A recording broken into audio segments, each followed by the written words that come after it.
வெற்றிசெல்வன் sir, உங்ககிட்டருந்தே நான் தொடங்கலாம்னு நினைக்கிறேன். என்ன நடந்துச்சு எக்ஸாக்டா? ஏன்னா பல கோணங்கள்ல பல கதைகள் சொல்லப்படுகிறது, சில உண்மைகளும் வெளிவருகிறது. ஆனால் உண்மைகளை விட பொய்கள் அதிகம் பரப்பப்படுகிறது. ஏன்னா ஏன்ற ஒரு டெக்னாலஜி வந்ததுக்கு அப்புறம் எக்ஸாக்டா உண்மையிலேயே என்ன நடந்துச்சு, இதுவரைக்கும் நடக்காத ஒண்ணா இல்ல இனிமேல் நம்ம எச்சரிக்கையாக இருக்க வேண்டிய தருணத்திற்கான தொடக்கமா, எப்படி புரிஞ்சுக்கலாம்? இந்த நிகழ்வு, இது போன்ற நிகழ்வு ஏற்கனவே நிகழ்ந்திருக்கு. இது நடக்காத நிகழ்வு அல்ல. 2021ஆம் ஆண்டு நினைக்கிறேன், பாகிஸ்தானில் இதே போல் ஒரு நிகழ்வு நடந்திருக்குது. அடிப்படையில் ஒரு விஷயத்தை நம்ம உறுதியாக சொல்லலாம், கிளாசியர்ஸ் லேக் அவுட்பர்ஸ்ட் ஃப்ளட் அப்படிங்கிறது அதுக்கு பேர் வச்சுருக்காங்க. அப்படி பேரிட்டார். அதாவது என்னென்னா, பனிப்பாறைகள் அதன் மூலமாக ஏற்படக்கூடிய பெருவெள்ளம், பனிப்பாறைகள் சரிந்து விழுவதனால் உருவாகக்கூடிய பெருவெள்ளத்துடைய பாதிப்பு, இப்படியான பாதிப்பு சமீப காலத்தில் அதிகரித்து கொண்டு வருகிறது. இமயமலை சார்ந்தக்கூடிய பிரதேசங்களை நான் சொல்கிறேன். ஸோ பாகிஸ்தானில் ஒரு 4 வருடத்துக்கு முன்பாக இதே போல் ஒரு பாதிப்பு ஏற்பட்டது. கிட்டத்தட்ட அந்த பாகிஸ்தானில் கூட சிந்து ப்ராவின்ஸில் பார்த்தீங்கன்னா 3 2 மடங்கு அளவிலான நிலப்பரப்பு கம்ப்ளீட்டாக அப்படி வாஷ் அவுட் ஆச்சு. கம்ப்ளீட்டாக அப்படியே பொது மிகப்பெரிய அளவுக்கு ஒரு லாஸ் அவங்க எதிர்கொண்டாங்க. அதற்கு அடுத்தபடியாக இந்த ஒரு நிகழ்வு தான் இருக்குது. இதற்கு இடையில இந்த மாதிரி நிகழ்வுகள் இந்தியா பகுதியிலும் நிகழ்ந்து கொண்டு இருக்கிறது. ஸோ அப்போது இமயமலை சார்ந்து இருக்கக்கூடிய பகுதியில் பனிப்பாறைகள் இப்படி உடைந்து விழுவதும் அதன் காரணமாக இந்த மாதிரி பெருவெள்ள பாதிப்பு ஏற்படுவதும் தொடர்கதையாக இருக்கின்றது. இது சமீப காலத்தில் அதிகரித்து வருகிறது. இப்போது இந்த பனிப்பாறைகள் உடைந்து விழுவதற்கு என்ன காரணம் ஏற்பட்டுச்சு அப்படின்னு இந்த நிகழ்வை பொறுத்த வரைக்கும் அறுதிட்டு சொல்வதற்கான போதுமான தரவுகள் இப்போது இருக்கல. முதல் கட்டமாக நமக்கு ஃபர்ஸ்ட் என்ன சொன்னாங்க அப்படின்னா, ஒரு எர்த்குவேக் வந்திருக்கிறோம் அப்படிங்கிற மாதிரி தான் சொல்லப்பட்டது. இல்லை, அது சில பேர் மறுக்கிறாங்க. சில பேர் என்ன சொல்கிறாங்கன்னா, அங்கே இருக்கக்கூடிய பனிப்பாறைகள் அந்த மற்ற பாறைகள் சேர்ந்து அது சரிந்து விழுவதன் காரணமாக உருவாகி இருக்கிறது இந்த பாதிப்பு அப்படின்னு சொல்கிறாங்க. அப்போ இன்னும் ஆய்வு மூலமாக நம்ம அதை உறுதி செய்யப்பட வேண்டும். ஆனால் ஒரு விஷயத்தை நம்ம உறுதியாக சொல்லலாம், பனிப்பாறைகளுடைய சரிவு. இப்போ இந்த பனிப்பாறைகள் ஏன் சரிவுற்றது, அதற்கான காரணங்கள் கண்டுபிடிக்கணும். பாகிஸ்தானுடைய நிகழ்வை பொறுத்த வரைக்கும் அதுக்கு என்ன காரணமாக இருந்துச்சு, அப்போ நீங்கள் முன்னாடி குறிப்பிட்டது மாதிரி மேகவெடிப்பு காரணமாக இருந்துச்சு. அப்போ ஒரு கிளவுட் பஸ் நடந்துச்சு, அதன் காரணமாக அந்த மழை பொழிவு அதிகரித்ததன் காரணமாகவும் அதற்கு முன்பாக இருந்த வெப்பநிலையின் காரணமாகவும் அந்த பனிப்பாறையோட உறுதித்தன்மை இலகுவாகிவிட்டது. அப்போ ஒரு பெரிய மழை பொழிவு ஏற்பட டக்குன்னு சரிஞ்சு விழுது. இப்போ நம்ம கேரளா வயநாட்டில் மேற்கு தொடர்ச்சி மலையில் மண் நிலச்சரிவு ஏற்பட்டுச்சுங்களா, அதுவும் 50 சென்டிமீட்டர் மழை பெஞ்சோன்னா அப்படியே மொத்தமாக அப்படியே மண் சரிஞ்சு விழுது. கிட்டத்தட்ட அதே போகிற நிகழ்வு தான். இங்கே மணலுக்கு பதிலாக அங்கே பனிப்பாறை அப்படிங்கிறது உருகி வந்திருக்கு. இப்போ இதில் ஒரு விஷயத்தை, ஒரு அம்சம் புரிந்து கொள்ள வேண்டும். கடந்த ஒரு 15-20 ஆண்டுகளாக தொடர்ச்சியாக இமயமலை சார்ந்து இருக்கக்கூடிய பகுதியில் பனிப்பாறைகள் ரொம்ப வேகமாக உருகி வருகின்றன அப்படிங்கிற ஆய்வறிக்கை கொண்டாங்க. ஐபிசிசியினுடைய 2013ஆம் ஆண்டு ஆய்வறிக்கை, inter government plan on climate change, காலநிலை மாற்றத்துக்காக இருக்கக்கூடிய ஒரு முக்கியமான ஆய்வகம், அவர்கள் தந்த ஆய்வறிக்கை என்ன சொல்றாங்கன்னா, வேகமாக 3ஆம் உலக நாடுகளில் இருக்கக்கூடிய பனிப்பாறைகள் உருகி வருகின்றது அப்படின்னு சொன்னாங்க. ஐசிஎம்ஓடின்னு இருக்காங்க, இந்த இந்திய அளவில் இருக்கக்கூடிய இமயமலை சரி மற்ற நாடுகளுக்கு இவங்கெல்லாம் சேர்ந்து ஒரு கூட்டமைப்பு உருவாக்கியிருக்காங்க. அதாவது குறிப்பாக பாகிஸ்தான், ஆப்கானிஸ்தான், சைனா, பர்மா, பங்களாதேஷ் இதெல்லாம் சேர்ந்து இருக்கக்கூடிய ஒரு கூட்டமைப்பு. இந்த கூட்டமைப்பினோட ஆய்வில் என்ன சொல்லியிருக்காங்கன்னா, 2050ஆம் ஆண்டுக்குள்ளாக 50% கிளாசியஸ் உருகிடும் இமயமலையிலன்னு சொல்லியிருக்காங்க. அப்போ அதனுடைய தாக்கத்தை இப்போ நம்ம பார்க்க ஆரம்பிச்சிருக்கோம். அதாவது 2050க்குள்ள 50% ஆஃப் தி கிளாசியஸ் இருக்காது அப்படின்னா 2049 எல்லாம் உருகுன்னு அர்த்தம் கிடையாது. இப்போவுமே உருக ஆரம்பிச்சிச்சு, இன்னும் வேகமாக உருக ஆரம்பிக்கும். அப்போ என்னென்னா, இமயமலை இருக்கக்கூடிய அந்த பனிப்பாறைகள் அதனுடைய சிரதத்தன்மையை இழந்து விட்டது. அது எவ்வளோ ஸ்ட்ராங்காக இருந்துச்சோ அந்த தன்மை இல்லை. ஒரு ஐஸ் ஃப்ரோஷன் கண்டிஷனுக்கு எவ்வளோ தான் இருக்கும். நம்ம சாதாரண ஒரு ஐஸ் கட்டி நம்ம கையால் உடைக்க முடியாது இல்லையா, அதை நம்ம கத்தி வச்சோ சுற்றி வச்சு தான் நம்ம உடைக்கலாம். அந்த அளவுக்கு ஸ்ட்ராங்காக இருக்கும். அப்போ இவையெல்லாம் பல ஆயிரம் ஆண்டுகளாக தொடர்ச்சியாக ஃப்ரோசன் கண்டிஷனில் இருக்கக்கூடியது. இந்த பனிப்பாறைகள் தங்களுடைய அந்த இறுகுத்தன்மையை இழந்து வருகின்றன. அதற்கான காரணம் என்ன? Global warming. ஸோ அதுக்கான காரணம் இப்போ இந்த குளோபல் வார்மிங், அதிகரித்து வரக்கூடிய டெம்பரேச்சரோட இன்க்ரீஸ் தான் பயங்கரமான காரணம். அப்போ உலகளவு நடக்கக்கூடிய புவி வெப்பமயமாதல் அப்படிங்கிற என்ன பண்ணுதுன்னா, ஆர்டிக் பகுதியில், அண்டார்டிக் பகுதியில் இருக்கக்கூடிய பனிப்பாறைகள் உருகுங்கிறத நம்ம படிச்சுக்கிட்டு அது கேள்விப்பட்டிருக்கோம். ஆனால் நம்ம தலைக்கு மேலே இருக்கக்கூடிய இமயமலையும் உருகிட்டு இருக்கு, அதை நம்ம கவனிக்க தவறிட்டோம். அதைத்தான் இந்த ஆய்வுகள் சுட்டி காமிச்சாங்க. அப்போ குளோபல் வார்மிங் காரணமாக இமயமலையில் இருக்கக்கூடிய பனிப்பாறைகள் ரொம்ப வேகமாக உருகிட்டு வருது. அப்போ அந்த உருகுவனோட விளைவு என்னவாக இருக்கும் அப்படின்னா, நதிகளுடைய நீரோட்டம் மாறி அமைக்கும், அந்த பிரச்சனை இருக்கும் அப்படிங்கிறத எஸ்டிமேட் பண்ணாங்களே ஒழிய இப்படியான அர்பன் ஃப்ளட்டிங் உருவாக்கும் என்பது குறித்தான நம்ம போதுமான ஆய்வறிக்கைகளை மேற்கொள்ளல. அப்போ எந்த இடத்துல பாதிப்பு உண்டாகும். அப்போ கிளாசியர்ஸ் எந்த அளவுக்கு இருந்துச்சு, எந்த இடத்துல அது வேகமாக உருகிட்டு வருது, எவ்வளவு பகுதி அதிகமாக உருவதற்கான வாய்ப்பு இருக்கு, அப்படி உருவதன் மூலமாக எந்த பகுதியில் பாதிப்பு உண்டாகக்கூடும் என்பதற்கான ஆய்வுகள் மேற்கொள்ள. அதுக்காக தான் இந்த ஆக்சுவலி நான் சொன்ன இந்த முன்னாடி சொன்ன இந்த இன்டர்நேஷனல் ஆர்கனைசேஷன் உருவாக்கினாங்க. இந்தியா, சைனா, பாகிஸ்தான், ஆப்கானிஸ்தான், நேபாள், பங்களாதேஷ் இவங்கெல்லாம் சேர்ந்து, ஏன்னா இங்கே தான் இந்த ஹிந்து குஷ் சொல்லக்கூடிய இந்த இமயமலை சார்ந்த நிலப்பரப்பு இருக்கு. இந்த ஒட்டுமொத்த இமயமலை பாதுகாக்க வேண்டும்னா இந்த எல்லா நாடுகளும் சேர்ந்து அவங்க ரிசர்ச் பண்ணாங்க. அந்த ரிசர்ச் ரிசர்ச் கடந்த 2 வருடங்களாக சரியாக மேற்கொள்ளப்படவில்லை. இந்தியாவுக்கும் சைனாவுக்கும் ஏற்பட்ட முரண்பாட்டின் காரணமாக மேற்கொள்ளப்படவில்லை, அன்பார்ச்சுனேட்லி பண்ணவில்லை. இப்போ என்ன பிரச்சனை அப்படின்னா, அப்போ இமயமலை அதோட ஸ்திரத்தன்மையை இழந்து கொண்டு வருகிறது. இதுல கூடுதலா இன்னொரு விஷயத்தை பார்க்கணும். இந்திய பகுதியை பொறுத்தவரை கடந்த 2025ஆம் ஆண்டு நவம்பர் மாதம் BIS சொல்லக்கூடிய பியூரோ ஆஃப் இந்தியன் ஸ்டாண்டர்ட்ஸ் அவங்க வந்து ஒரு ரூல் வந்து கொண்டு வந்தாங்க. என்டையர் இமயமலையை வந்து பார்த்தீங்கன்னா Zone 6னு ஒரு கிளாசிஃபிகேஷன் கொண்டு வந்து, புது கிளாசிஃபிகேஷன் கொண்டு வந்து அது எர்த்குவேக் ப்ரோன் ஜோன் ஏரியாவா அறிவிச்சாங்க. நிலநடுக்கம் அதிகமாக வரக்கூடிய வாய்ப்பு இருக்கக்கூடிய பகுதியாக Zone 6னு சொல்லி அறிவிக்கிறாங்க. இது வரைக்கும் Zone 5 தான் இருந்துச்சு. சென்னை வந்துட்டு சஸ்பென்ஷன் Zone 3ல இருக்கு. Zone 5 ரொம்ப மோஸ்ட் டேஞ்சரஸ் ஆனது. அதை விட அதிக டேஞ்சராக இருக்கு இமயமலைன்னு சொல்லிட்டு Zone 6னு அறிவிச்சாங்க. நவம்பர் மாசம் தான் அறிவிச்சாங்க. ஆனா அது வந்து 6 மாசம் கூட தாக்கு பிடிக்க முடியல. மார்ச் மாசத்துல அது வித்ட்ரா பண்ண வச்சுட்டாங்க. அப்போ இந்திய விஞ்ஞானிகளுடைய ஆய்வறிக்கை என்ன சொல்லுது அப்படின்னா, இந்திய பகுதியில் இருக்கக்கூடிய இமயமலை அப்படிங்கிறது அதோட சிறத்தன்மையில் இல்ல. எப்ப வேணா அங்க நிலநடுக்கம் வரலாம், எப்ப வேணா பாதிப்பு வரலாம். அதனால கட்டுமான நடவடிக்கைகளை நாம் மாற்றி அமைக்க வேண்டும், அதை ரெகுலேட் பண்ணுங்கிற வகையில தான் BIS ஸ்டாண்டர்ட்ஸ் கொண்டு வந்தாங்க. அதை நாம வந்து வித்ட்ரா பண்ணிட்டோம். அப்ப என்னன்னா, விஞ்ஞானிகளுடைய ஆய்வுகள், அறிவியலாளர்களுடைய ஆய்வறிக்கைகள் என்ன சொல்லுதுன்னா, ஒட்டுமொத்த இமயமலை அப்படிங்கிறது பாதிப்பு உண்டாகி கொண்டிருக்கிறது. இமயமலை நம்ம பகுதியில் பார்த்தா ஜோஷிமத்துங்கிற பகுதி வந்து உள்ள அமிங்கிட்டு இருக்கு, சம்மர்ஜ் ஆயிட்டு இருக்கு. ஸோ இமயமலைங்கிறது நம்ம மேற்கு தொடர்ச்சி மேலே இருக்கக்கூடிய ஒரு பல கோடி வருடங்கள் பழமையானது கிடையாது, சில லட்ச வருடங்கள் பழமையானதான். ஏன்னா இந்திய நிலத்தட்டும் ஆசிய நிலத்தட்டும் மோதினாலும் படிச்சிருக்கோம் இல்லைங்களா. அப்போ இது வந்து ஃப்ரெஜைலாக இருக்கக்கூடிய நிலநடுக்கங்கள் அதிகமாக வரக்கூடிய ஒரு பகுதி. அந்த பகுதியில் இப்போ அதிக பனி இருக்கின்றது. இந்த பனியை வந்து உங்களுக்கு வேகமாக வந்து குளோபல் வார்மிங் உருகிட்டு வரதா சிறத்தன்மை அப்படிங்கிறது இல்லை. அப்போ ஒரு சின்ன அந்த இடத்துல சின்ன நகர்வு ஏற்பட்டால் போதும், எந்த பகுதியில் வேணா இந்த ஆபத்து உண்டாகலாம். ஸோ அப்போ இந்த என்டையர் இமயமலை சார்ந்து இருக்கக்கூடிய பகுதி நம்ம இப்போ கூடுதல் கவனத்தோடு கவனிக்க வேண்டிய ஒரு தேவை அப்படிங்கிறது. வெற்றிச்செல்வன் சாருடைய வார்த்தைகள்ல இருந்து நேற்று நேபாளத்தில் நடந்தது 2050க்குள்ள இனிமேல் அடிக்கடி நடக்கும் அப்படியான ஒரு சூழலை நோக்கி தான் இமயமலையும் நகரதும் கூட. அந்த சூழலும் அப்படிதான் இருக்கு. சயின்டிபிக் ப்ரெடிக்ஷன்ஸ் நமக்கு அதான் சொல்லுது, அந்த சூழலை நோக்கி தான் போறோம். ஸோ இது வந்து it's not going to be the last one. சரி, இனிமேல் இது தொடர்வதற்கான வாய்ப்பு இருக்கு. ஓகே, பிரபுகாந்தி சார், இப்போ ஒரு மழையினுடைய பாதிப்பு, தீவிரமான மழைப்பொழிவு இருக்கும். வெற்றிச்செல்வன் சார், இப்போ காலநிலை மாற்றத்தில் நம்ம பல முன்னெடுப்பு நடவடிக்கைகளை மேற்கொள்கிறோம். மத்திய அரசு பல திட்டங்களை முன்னெடுக்கிறாங்க, ஒவ்வொரு மாநில அரசு இன்க்ளூடிங் தமிழ்நாடு முன்னெடுக்கிறாங்க. ஆனால் இருந்தாலும் கூட இது போன்ற சமிக்கைகள் தொடர்ந்து வந்துட்டு தானே இருக்கு. இப்போது ஒரு உதாரணத்தை கூட நம்ம பேசலாம். சில வருஷங்களுக்கு முன்பெல்லாம் நீலகிரியில் தொடர் மழை பெய்யுது அப்படின்னா எனக்கு தெரிஞ்ச பெருவாரியான அறிவிப்புகள் எப்படி வரும்னா, மழை அதிகமாக இருக்குது, பாதுகாப்பான இடங்கள். ஆனால் இப்போ வர செய்திகள் நிலச்சரிவு ஏற்பட்டு விடும், பாதுகாப்பான இடங்களுக்கு போங்க அப்படின்றாங்க. எப்படி காலங்கள் மாறும்போது செய்திகள் மாறுது அப்படின்னு புரிஞ்சுக்கலாமா, இல்லை ஒவ்வொரு காலமும் மாறிக்கிட்டே இருக்கு, நம்ம அதுக்கு தகுந்த மாதிரி மாறிக்கணும்னு புரிஞ்சுக்கலாம்? இப்போ தொடர்பு படுத்தியே பேசலாமே. நேற்று நேபாளத்தில் நடந்தது தமிழ்நாட்டில் நடக்காதுன்னு யாராலையும் உறுதி கொடுக்க முடியாது. நம்ம எந்த ஒரு சூழலை நோக்கி நம்ம பயணிக்கிறோம்? காலநிலை மாற்றம் அப்படிங்கிறது இயற்கையாக நிகழ்ந்து வருகின்ற ஒரு தன்மை தான். ஆனால் முன்பு நடந்த காலநிலை மாற்றத்திற்கும் தற்போது நடக்கக்கூடிய மாற்றத்துக்கு என்ன ஒரு வித்தியாசம் இருக்குது அப்படின்னா, இது வந்து completely man-made, completely human activities தான் நிகழக்கூடிய ஒரு நிகழ்வு. இது ரொம்ப எளிமையாக வந்து புரிஞ்சுக்கலாம். அப்படின்னா, பூமியில் தோன்றிய முதல் உயிரினம் கார்பன் டை ஆக்சைடு சுவாசிக்கக்கூடிய உயிரினமாக தான் இருந்துச்சு. ஃபஸ்ட்டு அப்போ அந்த கார்பன் டை ஆக்சைடு தான் அதிகமாக இருந்துச்சு, அதை சுவாசிக்கும். ஆனால் பின்னாடி ஃபோட்டோசின்ஸ் வந்ததுக்கப்புறம் ஆக்சிஜன் அதிகமானதுக்கப்புறம் ஆக்சிஜனை சுவாசிக்கக்கூடிய உயிரினங்கள் உருவாயிருச்சு. இந்த உயிரினங்களாம் அழிஞ்சு போச்சு. இந்த மாதிரி பூமியில் இது வரைக்கும் 5 முறை முற்றழிவு நிகழ்ந்திருக்கிறது. ஒவ்வொரு காலகட்டத்திலும் அந்த கால சூழல் ஏற்ப மாறுகின்ற போது ஒவ்வொரு உயிரினங்கள் உயிர் வாழ ஆரம்பிச்சது. ஆனால் இதுக்கு எல்லாமே பல லட்சம் வருடங்கள் எடுத்துச்சு. டைனோசர் இருந்து அது அழிஞ்சு போகுது அப்படின்னா அது ஒரு பல லட்சம் வருடங்கள் தொடர்ச்சியாக நிகழ்ந்துருவாங்க. ஆனால் முன்பு எப்போதும் இல்லாத அளவுக்கு தற்போது காலநிலை மாற்றம் எப்படி மாறுதுன்னா, குளோபல் எப்படி நடக்குதுன்னா, கடந்த 150 வருடங்களில் பூமியினுடைய சராசரி வெப்பநிலை 1.5 டிகிரி செல்சியஸ் இன்க்ரீஸ் ஆயிருக்கு.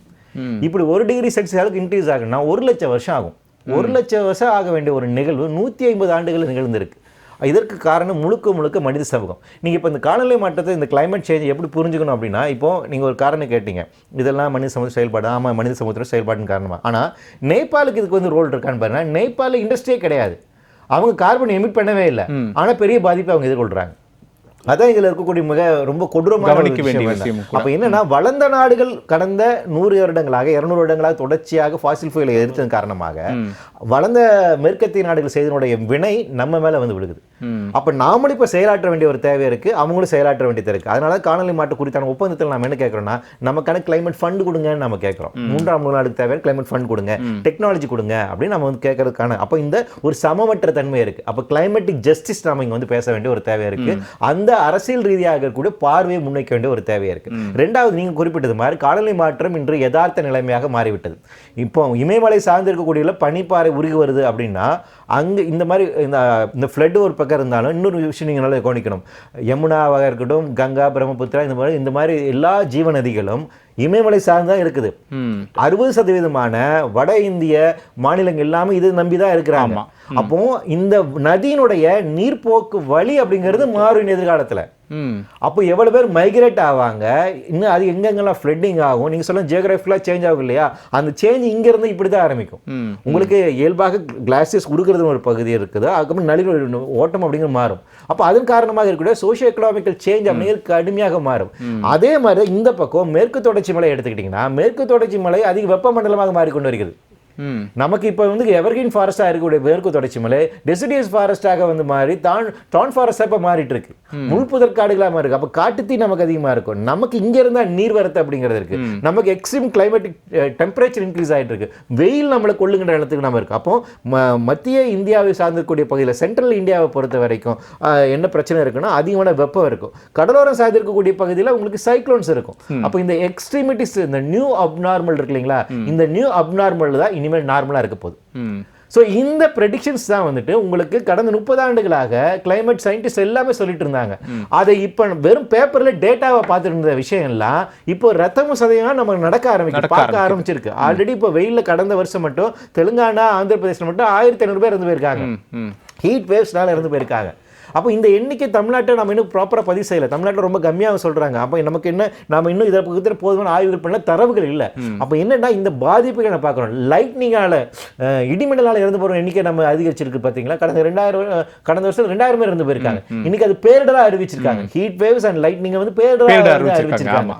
அப்போ என்னென்னா, புதியதாக இருக்கக்கூடிய இந்த இயற்கை சீற்றங்கள் தான் நம்மளோட யதார்த்த வாழ்நிலையாக மாறிக்கொண்டு இருக்கிறது. இதோடு தான் நம்ம இப்போ வந்து வாழ பழகிக்கொள்ள வேண்டியது. அப்போ இதுக்கேற்ற மாதிரி நம்மளுடைய கட்டுமான நம்முடைய உற்பத்தி முறை மாற்றி அமைக்க வேண்டிய தேவை, அதுதான் உணர்த்துது. அப்ப இன்னைக்கு முன்னாடி மாதிரி பேச விஷயங்கள் நீங்க பேச முடியாது. இன்னைக்கு கிளைமேட் சென்ட்ரிக் அப்ரோச் தான் எல்லா இடத்துலயும் வேணும். அது ப்ரொடக்ஷனாக இருக்கட்டும், ஃபுட் ப்ரொடக்ஷனாக இருக்கட்டும், டிரான்ஸ்போர்ட்டாக இருக்கட்டும், எனர்ஜியாக இருக்கட்டும், கட்டுமானமாக இருக்கட்டும், டேம்ஸாக இருக்கட்டும், எல்லாமே இனிமேல் நீங்க கிளைமேட் சென்ட்ரிக் அப்ரோச்சில் தான் பண்ணி ஆகணும்.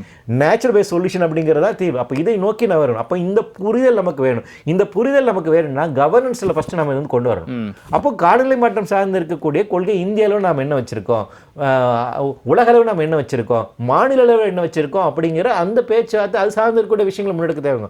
அவைதான் நம்முடைய எதிர்காலத்தை பாதுகாப்பதற்காக நமக்கு இருக்கக்கூடிய இந்த விஷயங்கள் எல்லாமே தொடர்ச்சியாக நமக்கு கூறக்கூடிய அம்சங்கள் என்ன அப்படின்னா இதுதான். இதில் இன்னொரு முக்கியமான பிரச்சனை என்ன அப்படின்னா, இந்த மாதிரி இயற்கை சீற்றங்கள்ல பாதிப்படைகின்ற நபர்கள் யாராக இருக்காங்கன்னா ஏழை எளிய மக்கள் தான் அதிகமாக இருக்காங்க, விளிம்பு நிலை மக்கள் தான் இருக்காங்க. ஸோ அவங்களை எப்படி நீங்கள் வந்து ப்ரொடெக்ட் பண்ண போறீங்க அப்படிங்கிறது. அப்போ இந்த vulnerable group of peoples identify பண்ணி அப்போ அவங்களை பாதுகாப்பதற்கான பாலிசிஸ் நீங்கள் கொண்டு வரணும் இல்லையா. அப்போ அவர்களுக்கு தேவையான கட்டுமானங்கள் நீங்கள் வந்து உருவாக்க வேண்டிய இல்லையா. இந்த இடத்துல தான் நம்மளுடைய டார்வினுடைய முக்கியமான அந்த ஒரு கோட்பாடு இருக்கு. மாறி வருகின்ற சூழலுக்கு ஏற்ப தகமைத்துக் கொள்ளக்கூடிய உயிரினங்கள் தப்பி பிழைக்கும். So the ability to adapt for new environment. அப்போ இந்த மாறி வருகின்ற புதிய சூழலுக்கு ஏற்ப தகமைத்துக் கொள்ளக்கூடிய எபிலிட்டி அப்படிங்கிறது முதல்ல மனித சமூகத்துக்கு இருக்குதா அப்படின்னு கேட்டீங்கன்னா அதுவே சவாலான விஷயம். உங்களால் எக்ஸ்ட்ரீம் டெம்பரேச்சர் அவர் சீக்கிரம் அடாப்ட் ஆக முடியாது. அப்ப ஏசி இல்லாம ஃபேன் இல்லாம இனிமேல் நீங்க வாழ முடியாது அப்படிங்கிற நிலைமைக்கு நம்ம இப்ப வந்துட்டோம். சென்னையில் அதனால தான் கரண்ட் எல்லாம் வெளியே வரும். நைட்டு புழுக்கம் அதிகமா இருக்கு இல்லையா. சென்னை பயங்கர ஹாட் சிட்டியா வந்து மாறிடுச்சு. 96 மணி நேரம் நாம வந்து நம்ம இரவு நேர தூக்கத்தை இழந்திருக்கோம் ஒரு ஆய்வின் அடிப்படையில் சொல்றாங்க. பிகாஸ் அதிக நைட் டெம்பரேச்சர் பயங்கர இன்க்ரீஸ் ஆகுது. அப்போ நீங்க ஏசி இல்லாம ஃபேன் இல்லாம நீங்க இருக்க முடியாதுங்கிற நிலைமைக்கு நீங்க வந்துட்டீங்க. ஆர்டிபிஷியலா உங்களுக்கு ஒரு கூலிங் சிஸ்டம் வேணும் அப்படிங்கிற இடங்கிறது டேஞ்சரான ஜோன் இல்லையா. அப்ப அந்த இடத்துக்கு அப்ப எந்த இடத்துல அப்போ மிச்சம் மீதி இருக்கக்கூடிய எக்கோசிஸ்டம் எப்படி நீங்க ப்ரொடெக்ட் பண்ண போறீங்க. இப்போ என்னன்னா யாரெல்லாம் ஏசி அஃபோர்ட் பண்ண முடியுமோ அவங்க தப்பி பிழைக்க முடியும். யார் அஃபோர்ட் பண்ண முடியாது அவங்க விழும் பாதிக்கப்படைவாங்க. அந்த ஒரு ஏற்றத்தாழ்வு இருக்கு அப்படிங்களா. அப்போ இந்த கிளைமேட்டிக் இன்ஜஸ்டிஸ் அப்படிங்கிறது இங்க இருந்தா வருது. இது நாடுகளுக்கு இடையில இருக்கின்றது, மாநிலத்துக்கு இடையே இருக்கின்றது, டிஸ்ட்ரிக்ட் இடையில இருக்கிறது, தாலுகா இடையில இருக்குது, பஞ்சாயத்து இடையில இருக்குது, பக்கத்து தெருவுக்கு இடையில இருக்குது, பக்கத்து வீட்டுக்கு இடையில இருக்குது. அப்போ இதை எப்படி நம்ம அட்ரஸ் பண்ண போகிறோம்? அப்போ இந்த மாதிரி இயற்கை சீற்றங்கள், நிகழ்வுகள், காலநிலை மாற்றத்துக்கான உருவாக்கக்கூடிய இந்த பாதிப்புகளுடைய நம்மளுடைய படிப்பினை என்ன அப்படின்னா, இதை வந்து ஒரு டிசாஸ்டர் மேனேஜ்மெண்ட் அப்படிங்கிற இடத்துலேருந்து நம்ம மட்டும் அணுகாமல் அதோட கூடுதலாக டிசாஸ்டர் மேனேஜ் ரொம்ப முக்கியமான, ஏர்லி வார்னிங் சிஸ்டம் ரொம்ப முக்கியமான, அதோட கூடுதலாக அடுத்த கட்ட நகர்வாக கவர்னன்ஸ் நோக்கி நம்ம இருக்கோம். ஒரு கிளைமேட்டிக் கவர்னன்ஸ் சிஸ்டம் இப்போ நமக்கு தேவைப்படுது அப்படின்னு. சரி, வெற்றி செல்வன் சார், இப்போ எல்னினோவுடைய காலம் சர்வதேச செய்தி ஊடகங்களில் தொடங்கி இந்திய ஊடகங்கள் வரைக்கும் எல்னினோவுடைய தாக்கம் என்பது இந்தியாவை பெருமளவு பாதிக்கும். இன்னும் சொல்லப்போனால் சென்னை, தமிழ்நாடு உட்பட பல இடங்களில் வரக்கூடிய மாதங்களில் மழைப்பொழிவு தீவிரமாக இருக்கும். நீங்கள் வெயிலை பார்த்துட்டீங்க, மழையை இனிமேல் தான் பார்ப்பீங்க அப்படின்னு ஒரு எச்சரிக்கையோடு சொல்கிறாங்க. எல்னினோவுடைய தாக்கத்தினுடைய தொடக்கமும் கூட இந்த பெரிய விபத்து அப்படின்னு புரிஞ்சுக்கலாம். அதுக்கும் இதுக்கும் கனெக்டிவிட்டி இருக்குமா, இல்லை இது வேற காரணம் இது வேற காரணம் எடுத்துக்கலாம்? ஒப்பீட்டளவில் கேட்குறேன், நிறைவாக எடுத்துக்கிறேன். இருக்கிறதுக்கான பாசிபிலிட்டிஸ் இருக்கு. இப்போ கிளைமேட் சேஞ்ச் இம்பாக்டை பொறுத்த வரைக்கும் ஆட்ரிபியூட்டிவ் சயின்ஸ் அப்படின்னு சொல்லுவாங்க. ஒரு நிகழ்வு நடந்ததுக்கு பின்பாக அதை ஆய்வு செய்து காலநிலை மாற்றத்தின் காரணமாக இதனோட பாதிப்பு எந்த அளவுக்கு இருக்கு என்கின்ற ஆய்வு வரைக்கும் நமக்கு பின்னாடி தான் வரும். அப்படிதான் நமக்கு வந்து பாகிஸ்தானில் ஏற்பட்ட அந்த கிளாசியர்ஸ் அவுட் பஸ்ட்லையும் அப்படிதான் சொன்னாங்க.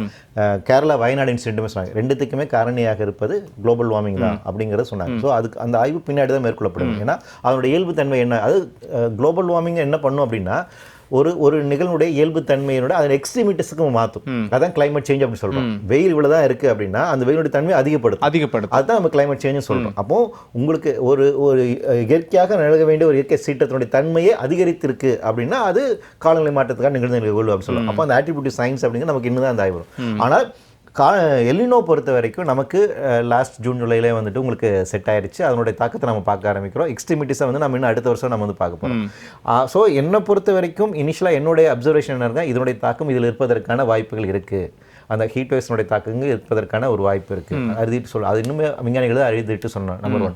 ரெண்டாவதாக இருக்கக்கூடிய பிரச்சனை அப்படின்னா குளோபல் வார்மிங் ஒரு பக்கம் இருக்கின்ற அதோட பாதிப்பு உலகில் இருக்குது.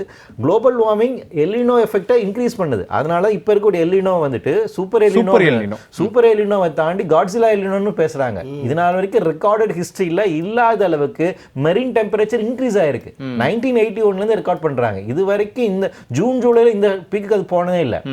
ஸோ அதை எப்படி நீங்கள் புரிஞ்சுக்கணும்னா எர்த் எனர்ஜி இம்பேலன்ஸ் சொல்லுவாங்க. பெர் செகண்டுக்கு ஒரு நொடிக்கு 13 அணுகுண்டு வெடிச்சிங்கன்னா, ஹிரோஷிமாவில் பயன்படுத்த அணுகுண்டு வெடிச்சா எவ்வளோ வெப்பம் உருவாகுமோ அந்த வெப்பத்தை பெர் செகண்டுக்கு பூமி உள்வாங்கிட்டு இருக்கு. இது 20 வருஷத்துக்கு முன்னாடி 2 அணுகுண்டாக தான் இருந்துச்சு. இப்போ அது வந்து 12 அணுகுண்டாக வந்து இன்க்ரீஸ் ஆகிட்டு இருக்கு. போக போக இந்த ரேட் இன்க்ரீஸ் ஆகுன்னு சொல்றாங்க. அப்போ அவ்வளோ வெப்பத்தை உள்வாகின்ற போது நீங்கள் நினச்சி பாருங்க, கடல் எந்த அளவுக்கு கொந்தளிச்சுக்கிட்டு இருக்குன்னு. பனிப்பாறைகள் ரொம்ப வேகம் வருவதற்கான ஒரு காரணங்கிறது அது. அப்போ எல்னினோட தாக்கம் இன்க்ரீஸ் ஆகி இருப்பதற்கு காரணமும் குளோபல் வார்மிங் தான். அப்போ இயற்கை சூழல் அதனுடைய எக்ஸ்ட்ரீமிட்டிஸை வந்து பார்க்குறோம். இது எல்லாம் சேர்ந்து வந்து பார்த்தீங்கன்னா ஒரு புதிய சூழலை வந்து உருவாக்கிட்டு இருக்கு. இப்போ வழக்கமாக சொல்றாங்கன்னா பூமி இருக்காது, பூமி அழிஞ்சிடும் அப்படிங்கிறது இல்லை. பூமி இல்லை, பூமியோட இயல்பு தன்மை மாறிட்டு இருக்கு. உயிர் வாழும் சூழல் மாறிட்டு இருக்கு. அந்த உயிர் வாழும் அந்த இயல்பு தன்மைக்கு நீங்கள் தகவமைத்துக் கொள்ள முடியுமா அப்படிங்கிற டார்வினோட கேள்விதான் இப்போ நம்ம முன்னாடி இருக்கு. அப்போ இதில் புரிந்து கொள்ள வேண்டும் என்ற என்ன பண்ணணும் அப்படின்னா, ஃபர்ஸ்ட் வல்னரபிலிட்டி அசஸ்மெண்ட் வேணும். எந்த பகுதியில் எந்த மாதிரி எக்ஸ்ட்ரீம் கிளைமேட்டிக் ஈவென்ட் நடப்பதற்கான வாய்ப்பு இருக்கு. அந்த கிளைமேட் வல்னரபிலிட்டி இண்டெக்ஸ் அப்படின்னு சொல்லுவாங்க. அந்த மாதிரி ஆய்வு 2-3 ஆல்ரெடி நம்ம வந்து பண்ணியிருக்காங்க. அது வந்து சில நிறுவனங்கள் பண்ணியிருக்காங்க. தமிழகத்து அளவு சில ஆய்வுகள் இருக்கு. ஆனால் அதில் நிறைய போதாமை இருக்கு. இன்னும் நாம அதை வந்து மேம்படுத்த வேண்டிய தேவை இருக்கு. அப்போ ஒவ்வொரு பகுதிக்குமான கிளைமேட் வல்னரபிலிட்டி இண்டெக்ஸ் அப்படிங்கிறது நமக்கு தேவை. அடுத்து அந்த வல்னரபிலிட்டி இண்டெக்ஸ் அடிப்படையில் இருந்துட்டு யார் அதிகமாக பாதிப்பு உள்ளாவார்கள் என்பதை கண்டெடுக்க வேண்டும். அப்போ வல்னரபிள் குரூப் ஆஃப் பீப்புள்ஸ் யாரா இருக்காங்க, அதுக்கப்புறம் அவங்களை ப்ரொடெக்ட் பண்றதுக்கான நமக்கு மிட்டிகேட்டிவ் அண்ட் அடாப்டிவ் ஸ்டெப்ஸ் எடுக்கணும். மிட்டிகேட்டிவ் அப்படிங்கிறது என்னன்னா இந்த பாதிப்புகளை குறைப்பதற்கான நடவடிக்கை என்ன அப்படிங்கிறது. அடுத்து இந்த புதிய சூழலோட வாடகை எப்படி நம்ம தகவமைத்துக் கொள்வது அப்படிங்கிற அடாப்டேஷன். அப்ப இனிமேல் உங்களுக்கு இயற்கை இப்படிதான் இருக்க போகுது. இனிமேல் 10 மாசம் உங்களுக்கு கடுமையான வெயில் தான் இருக்க போகுது, 1 மாசம் கடுமையான மழை இருக்க போகுது, 1 மாசம் கடுமையான குளிர் இருக்க போகுது. இந்த எக்ஸ்ட்ரீமிட்டிஸோட தான் நம்ம வாழ போறோம். இப்போ இந்த எக்ஸ்ட்ரீமிட்டிஸ்க்கு எப்படி நாம தகவமைத்துக் கொள்ள போறோம் அப்படிங்கிற அடாப்டேஷன். இதுல வரக்கூடிய பாதிப்புகளை குறைப்பதற்கு நடவடிக்கை என்ன மேற்கொள்ள போகிறோம், அது மிட்டிகேஷன். இது 2 தான் நமக்கான ஆப்ஷன்ஸ். சார் நிறைய